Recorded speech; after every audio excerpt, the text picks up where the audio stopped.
অনেকে যাদের DBT link নেই, ডিবিটি লিঙ্ক মানে আধার কার্ডের সাথে কোনো ব্যাংকের লিঙ্ক নেই, যদি লিঙ্ক না থাকে সেক্ষেত্রে সরকারি প্রকল্পের টাকা আপনাদের অ্যাকাউন্টে কিন্তু ঢুকবে না।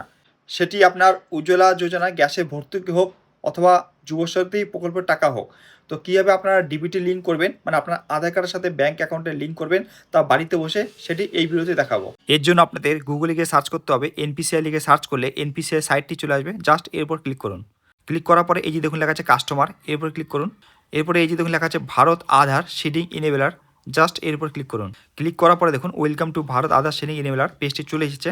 এখান থেকে আপনাদের অ্যাকাউন্ট ডিটেলসকে যেমন চেক করতে পারেন, মানে আপনার আধার কার্ডের সাথে কোন ব্যাংকের লিঙ্ক আছে, তেমনই আপনাদের আধার কার্ডের সাথে নতুন ব্যাংক অ্যাকাউন্টে লিঙ্ক করাতে পারেন। তো আধার কার্ডের সাথে নতুন ব্যাংক অ্যাকাউন্টে লিঙ্ক করার জন্য, মানে ডিবিটি লিঙ্ক করার জন্য আপনাদের আধার সিডিং স্ল্যাশ ডিসিডিং এর উপর ক্লিক করলে আপনাদের এই পেজটি চলে আসবে, request for Aadhaar seeding slash ডিসিডিং।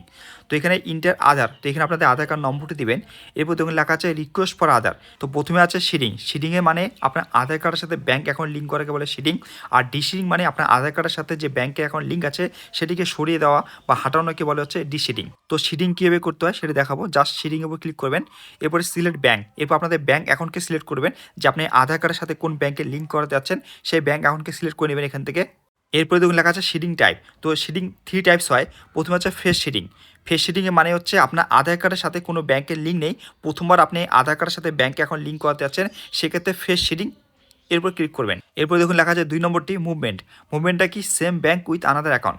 যদি 2 নম্বর অপশনটি আপনি টিক করেন সেক্ষেত্রে ব্যাংক অ্যাকাউন্ট সেম কিন্তু অন্য একটি অ্যাকাউন্ট আছে, সেক্ষেত্রে আপনার 2 নম্বর অপশনটিও টিক করতে হবে। 3 নম্বর অপশনটি হচ্ছে movement from one bank to another bank, মানে আপনার স্টেট ব্যাংকের সাথে আধার কার্ডের লিঙ্ক আছে এবং আপনি চাচ্ছেন সেটিকে সেন্ট্রাল ব্যাংকে চেঞ্জ করাইতে বা সেন্ট্রাল ব্যাংকে নিয়ে যেতে, সেক্ষেত্রে আপনাদের এই 3 নম্বর অপশনের উপর টিক করতে হবে, movement from one bank to another bank, মানে এক ব্যাংক থেকে আরেক ব্যাংকে আধার কার্ডের লিঙ্ক করানোকে 3 নম্বর অপশন টিক করতে হবে। তো এখানে আপনাদের পছন্দ মতো সিলেক্ট করে নেবেন।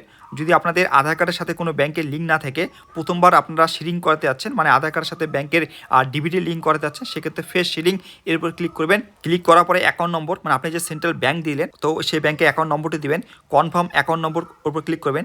ক্লিক করে নিচে বক্সে টিক করবেন। এরপর নিচে যে ক্যাপচারটি আছে সে দিবেন, দেওয়ার পর সাবমিট উপর ক্লিক করবেন। সাবমিট উপর ক্লিক করলে আপনার আধার কার্ডের সাথে যে ব্যাংকের লিঙ্ক আছে সেটাতে ওটিপি চলে আসবে, সেই ওটিপি নম্বরটা দিয়ে নেবেন। দেওয়ার পরে আপনাদের সাবমিট করবেন। সাবমিট করলে আপনার অ্যাকাউন্টের সাথে, মানে আপনার আধার কার্ডের সাথে ব্যাংক অ্যাকাউন্ট লিঙ্ক হয়ে যাবে। তো সেটি চেক করার জন্য আপনাদের অ্যাকাউন্ট ডিটেলস এর উপর ক্লিক করবেন। এখানে আপনাদের আধার কার্ড নম্বরটি দিবেন, নিচে ক্যাপচারটি দিবেন, এবার সাবমিট উপর ক্লিক করবেন। ক্লিক করলে আবার ওটিপি চলে আসবে, সেই ওটিপি নম্বর দিবেন। দেওয়ার পর আপনার অ্যাকাউন্ট ডিটেলস শো করবে যে আপনার বর্তমানে আধার কার্ডের সাথে কোন ব্যাংকের লিঙ্ক হলো, মানে ডিবিটি লিঙ্ক হলো। তো এইভাবে আপনার বাড়িতে বসে খুব সহজে আপনাদের আধার কার্ডের সাথে ব্যাংক অ্যাকাউন্ট লিঙ্ক করাতে পারেন অথবা ডিসিডিং করাতে পারেন, এই সমস্ত কাজ করতে পারেন খুব সহজে।